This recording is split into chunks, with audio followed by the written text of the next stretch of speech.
Bonjour et bienvenue dans J'aime l'écho, l'émission qui donne la parole au chef d'entreprise, Guillaume Godefroy. Bonjour.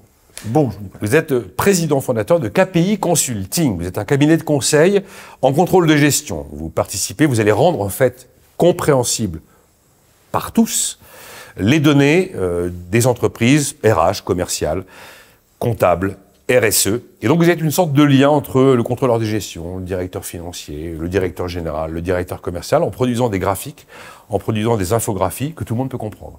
Même ceux qui sont un peu très éloignés de la question du chiffre. Et vous avez trois grands axes. Vous externalisez la fonction de contrôle de gestion. Ah, c'est l'axe purement business. Vous formez aussi aux outils de business intelligence. Et alors vous insistez beaucoup sur le fait que vous mettez en place un outil qui s'appelle Microsoft Power BI pour Business Intelligence. Vous dites une chose que je trouve assez sympa. Il y a deux choses qui ne sont pas au bilan d'une entreprise, les hommes et la qualité de la donnée. C'est exact. Ah oui, j'avais jamais vu ça comme ça. C'est exact parce qu'en fait, on est tous sauf un métier du chiffre. C'est étrange à ce que je vous dis. On fait du contrôle de gestion, en même temps, on fait pas de chiffres. Et en fait, je pense que la première valeur ajoutée d'une entreprise, ça reste les hommes. Et si on s'intéresse pas aux hommes, on n'a rien en retour. Et donc, quand on fait du pilotage, l'action du chiffre à la fin, c'est une initiative d'un ou d'une équipe. Alors, la prise en compte de l'homme, de l'humain, comme vous dites, c'est le fait que vous allez produire enfin, pour une fois, quelque chose que tout le monde comprend. C'est exactement ça. Notre ambition, c'est de vulgariser. Ouais. On n'est pas forcément tous des techniciens du chiffre. Je n'en suis pas. Vous voyez, comme quoi, un bon exemple. Et en fait, notre objectif, c'est vraiment de prendre de la donnée qui existe dans l'entreprise, qui est une richesse incroyable de nos jours, forcément. Hein, c'est quelque chose qui est incontournable. Et pour autant, parfois, on donne des chiffres, des graphiques, des bazars, des bilans, mais on ne sait pas ce que ça veut dire. Rendons simple. À part le directeur financier, souvent, personne. Ouais, et puis encore quoique, parfois, c'est pas toujours le cas, parce que c'est produit par des grands techniciens, et nous, on veut pas ça. On veut rendre accessible, vulgariser cette donnée. D'accord. Mais alors donc, en quoi? En faisant du conseil? Ouais, en faisant deux choses. On rend ça finalement accessible et vulgarisé. Ouais, le métier de contrôle de gestion, hein, ça existe depuis maintenant quelques temps. Hein, c'est pas un métier nouveau. Non, mais d'accord. Et l'idée, c'est vraiment d'expliquer aux gens, de rendre accessible en faisant chanter la donnée. J'adore ce chant. Oui, j'ai vous entendu dire ça. Voilà. Faire chanter la donnée. Et c'est la rendre colorée, la rendre sexy, la rendre punchy, la rendre accessible. Exit les grands tableaux PDF ou Excel de 75 pages. Exit. On fait du visuel, on fait du graphique. Alors, il faut que vous m'expliquiez J'ai regardé plusieurs interviews de vous, vous insistez sur Microsoft Power BI. Je me suis dit, mais pour Guillaume, c'est Dieu sur Terre, ce Microsoft Power BI. En fait, vous avez l'air complètement dévoué à ce produit, à un point où je me suis dit, mais faut qu'il me dise ce qu'il y a dans Microsoft Power BI. Alors, j'ai une grande chance. Excepté que vous êtes un élu national de Microsoft, parce que vous avez un label personnel et vous devez être 10 ou 15 ou 12 ou 13 à l'avoir. On est 13. Bon, voilà, c'est vrai. C'est le Most Valuable Professional. Très bel accent. Monsieur Guillaume Godefroy est MVP Microsoft pour Microsoft Power BI. Tout à fait. Bon. Et j'ai une chance extraordinaire, c'est de faire un métier passion. Génial. Bah, moi aussi. Voilà. Je me lève tous les matins et je fais métier passion où la BI, c'est quoi? C'est galvanisant en fait, hein. C'est presque menant un, bon, pas une drogue, on n'est pas là quand même, mais c'est hyper intéressant, hyper galvanisant de prendre une donnée, de la faire chanter, de la prendre sous un autre axe et de comprendre ce qui se passe derrière. Guillaume, il fait quoi ce Microsoft? Alors Microsoft, c'est vrai, il fait quoi? Parce que ça a l'air génial, moi je le connais pas ce produit, mais ça a l'air extraordinaire. Eh ben c'est extraordinaire. Il prend à peu près tout ce qui existe comme source de données dans l'entreprise, de façon exploitable. On va mettre tout ça dans un espèce de shaker, on va bien remuer, d'accord? Et à la fin, on va croiser des données financières, de ressources humaines, commerciales, dans lequel on va pouvoir sortir des indicateurs pertinents. Mais simples. On va faire un A4 avec 5-6 indicateurs dans cet A4, peut-être 2-3 A4 maximum, à destination des gens qui sont sur le terrain, qui vont devoir piloter l'entreprise et qui vont comprendre en cliquant sur un bouton. Donc en fait, vous êtes l'expert d'un logiciel génial. C'est un super résumé. C'est un super résumé. Et en fait, des experts de ce logiciel génial, il n'y en a pas beaucoup.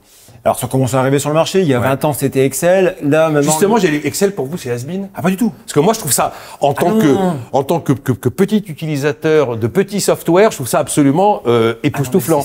Même si je pense que je l'utilise à 0,01% de ses capacités. Alors, comme tout à peu près dans le monde. Voilà. En fait, on ne maîtrise que ce qu'on connaît dans Excel. Oui, c'est-à-dire ça. Voilà. Exactement. Voilà. Mais en même temps, comme dans Word, d'ailleurs, c'est pareil. Tout à fait. Bon. Mais Power BI et Excel, c'est pas les mêmes outils. On pourrait très bien faire un tableur dans Word et on peut faire un courrier dans Excel. C'est pas un problème. Excel n'est pas has-been. C'est un autre outil extrêmement complémentaire pour nous, les contrôleurs de gestion, les comptables, les directeurs financiers, pour tout le monde d'ailleurs.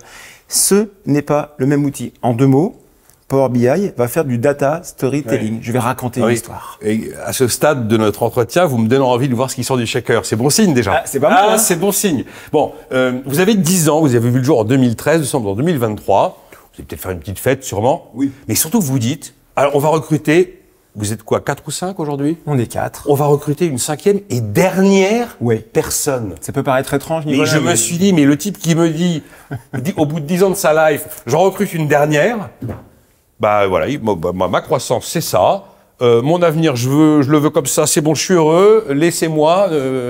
Il y a un côté droupie dans votre truc. Ouais, c'est pas vraiment ça. Non, j'exagère, mais Non, mais c'est c'est exactement ça. L'idée, c'est de se dire, j'ai une équipe en qui j'ai entièrement confiance. Ils ont les clés de la boutique.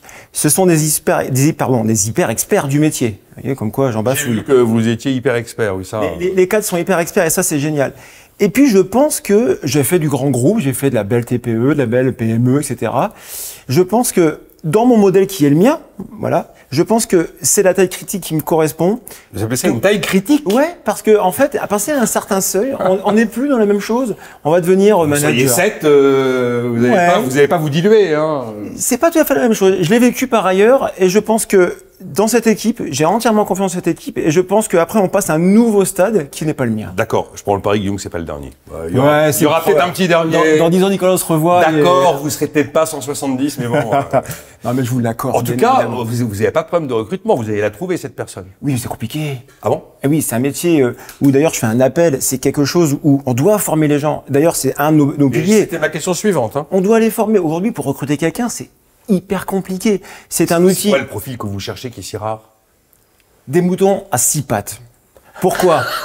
Il nous faut des gens qui soient du chiffre, des gens qui comprennent le métier, Nicolas, mais qui comprennent le métier réellement et qui ont une réelle passion d'apprendre, qui veulent apprendre et qui sont en capacité d'apprendre. Parce qu'aujourd'hui, je pense qu'on peut former des gens, mais on ne peut pas former un savoir-être.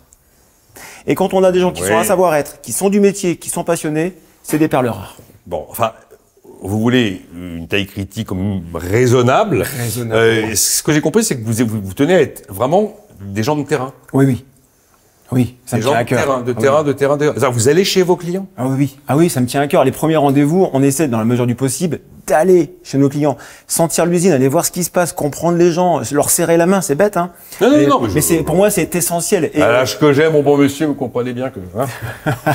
mais c'est vraiment quelque chose d'essentiel d'aller les comprendre, d'aller les connaître. Vraiment important. Vous avez une très belle formule. On est sérieux sans se prendre au sérieux. Ça nous résume bien. Bon. Ça nous résume bien. C'est pas que de la formule, il y a vraiment un truc... ouais, vraiment. Aujourd'hui, alors je vais pas vous faire sur le plateau, mais je suis de Lille. Parfois, très souvent, chez mes clients, qu'ils soient lillois ou autres, on va glisser sur notre accent, on va faire un petit peu les oives, on se prend pas au sérieux. Ouais, j'avais un patron de rédac qui disait c'est sérieux mais c'est pas grave, c'est un peu le même esprit. J'aimais beaucoup ces formules. On ne sauve pas des vies. Non, mais parce que c'est important comme ça d'avoir des lignes directrices qui sont très très très loin du verbiage habituel, vous savez. Vous n'avez pas d'éléments de langage, non. Vous faites bien, Guillaume. Et ben voilà, ouais. Hein, je suis sans filtre. Bon, merci. Guillaume Godefroy, président. KPI, c'est pour les clés de performance. Hein. Bon, en anglais. On a tout résumé. Ouais. Bravo. Président fondateur de KPI ou KPI Consulting? KPI Consulting à la française. KPI Consulting à la française.